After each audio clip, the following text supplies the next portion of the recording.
absolutely an invigorating vision. And I will say, if I can distill this, how is this presentation different than any other presentation? I think you're restoring two themes to medicine that we've lost. We love the science, and in fact, it's my colleague I shared a lab with for 15 years who wrote that editorial. I figured you had something to do with it. And I encouraged him to do so because he was worried about getting to something so alternative. Right. And that is, you're restoring not only compassion, but humility in medicine. And we've lost our humility. And it's so important as patients and our patients themselves understand it's what makes the difference. Absolutely. When we acknowledge what we know we don't know and our willingness to partner with them to do the best we can together. And so this is really powerful. Yes. I'm going to ask a question, then have people come to the aisles, to the microphones, to ask questions. And so this is an incredible vision. How do you build this system?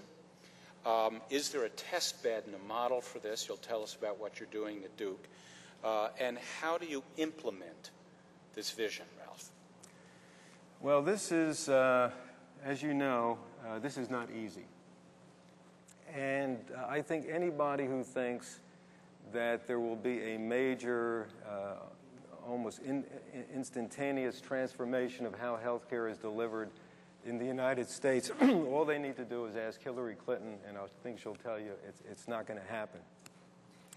But as a scientist, I am sure that you will support the idea that we need to develop meaningful pilots.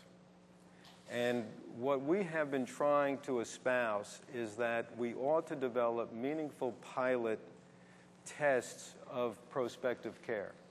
And in the pilot test, the components of that test, and a lot of what we are doing is still theoretical, still very elementary, is to take a population of individuals that have insurance where the insurer, the person who is paying the bills, as well as the people, are willing to risk the fact that if they support programs like this, at least over a period of years, the expenses will not go up and will likely go down if you have people more involved in early intervention. The elements that are necessary is for each individual to have a health risk assessment. So you need to have a tool to evaluate that person's risk, whether they are high risk, low risk, or already have early or established disease. If they have established disease, I am firmly committed to enlightened what we call disease management. I think if it's done effectively, what it really does is make sure that individuals have appropriate standards of care and support, very often with what we would call a healthcare coach. But by getting people involved, and as you know, we started this at Duke. Since at Duke we are self-insured, we have about 35,000 people that we care for at the Duke Health System. So on a voluntary basis, we have allowed everybody who has their insurance with Duke, which is, as I said, about 35,000 people, to have a health risk assessment. They set their own health care goals. So based on their risks, whether it's cardiovascular, diabetes, whatever, they are given a series of goals and they establish their own goals. We have gotten all the physicians to buy into it, all the primary care physicians, and we've done it with hopefully enlightened education and money. All the patients who join are given initially, just for joining, a $25 certificate to any grocery store they want, and if they complete a year, they get a $250 rebate. Physicians that have patients involved in this process get an increase in their funding to the point where a physician could make roughly an additional $5,000 a year. We wanted to establish this, even though it's preliminary. We don't have anything near the kind of modalities we want to get a working model and determine where are the problems that need to be fixed. On a national basis, I'm spending a lot of my time trying to get leaders in government and leaders in industry to buy into this so we develop a national movement. Questions to the microphones?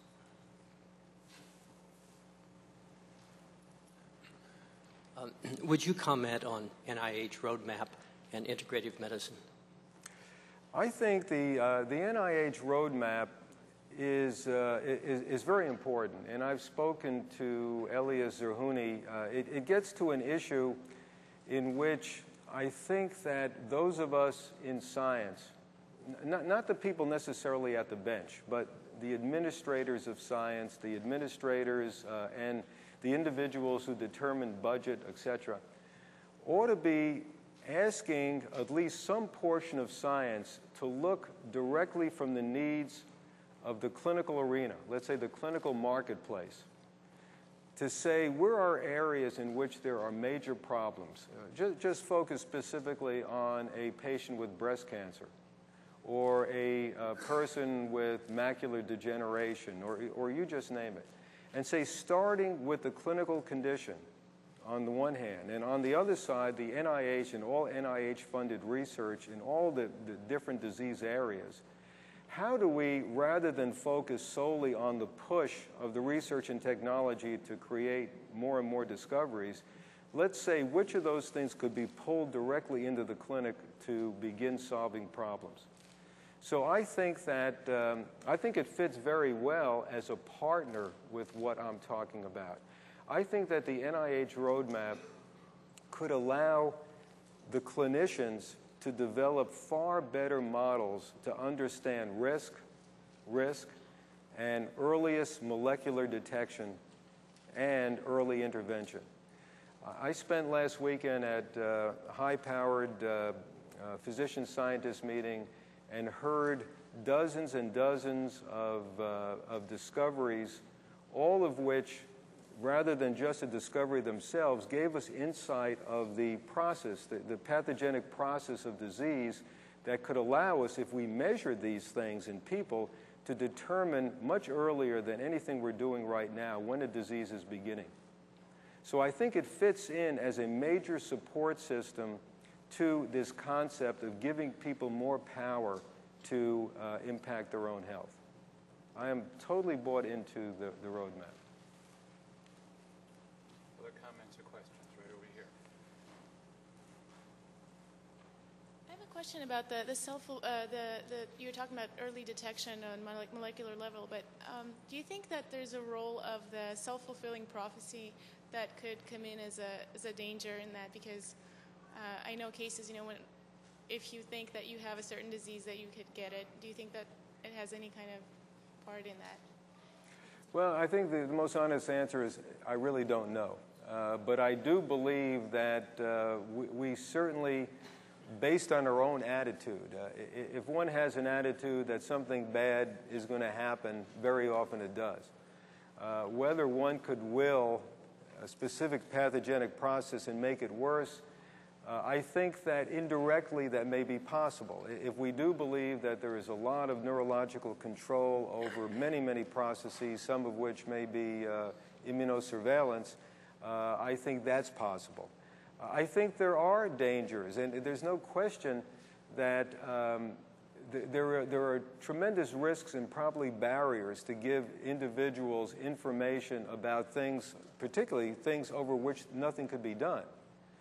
We have very, very good tests now to predict susceptibility to Alzheimer's disease. We have chosen not to do that, not to give this to people because, number one, the predictions are just predictions. You can't know for certain, but the other thing is you can't do anything about it. So I think that no matter what we think about here in terms of what would be good for science and medicine, they really do need to be evaluated in terms of ethics, law, and policy. So I wouldn't want to give you a glib answer.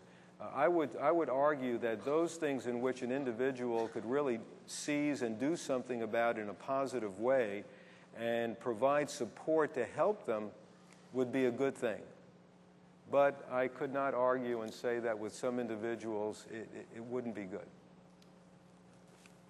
Yeah, thanks very much, Dr. Snyderman. It's a really great talk. I wonder if you have some thoughts about looking at how we might look at other more ancient healthcare systems or systems of healing We tend to look at, Ayurveda and traditional Chinese medicine very much in a drug-oriented way. There's herbs for diseases, and there's a lot of concepts that mirror what you've talked about here. But it's often difficult to look at them outside of the context of the cultures in which they grew up. And I'm just curious if you have some thoughts about that realm. Well, the thoughts that I have is that it's a very important question. I alluded to it very briefly in my talk, and spending considerable time with Steve and Linda and other people thinking about the direction of NCAM. This is a core problem. And that is, how do you take a basically reductionist approach to processes which are highly aggregated? And there may be multiple slight variations of them. Are there going to be things that people would call natural medicine, traditional medicine, that are not testable through ways that we could currently test it, double-blind control, crossover, et cetera, et cetera? I think my recommendation would be to say that we need to be very open to other ways of evaluation. And it may very well be that we need to have a much better understanding of gathering of data without interfering with the process itself. It's almost like the uncertainty principle. But we need to, it may be that we need to stand a little bit further back and just look at the aggregate epidemiological data and see really what's happening. And is there something that seems to be different here? Then teasing it apart may be very, very hard. And I don't have any good insight other than if I were teasing it apart, I would try to find within that process what seems to be the most dominant factor that may impact an outcome.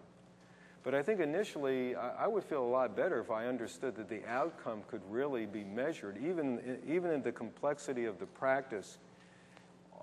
Depending on how you want to measure it, are people benefiting from it compared to not?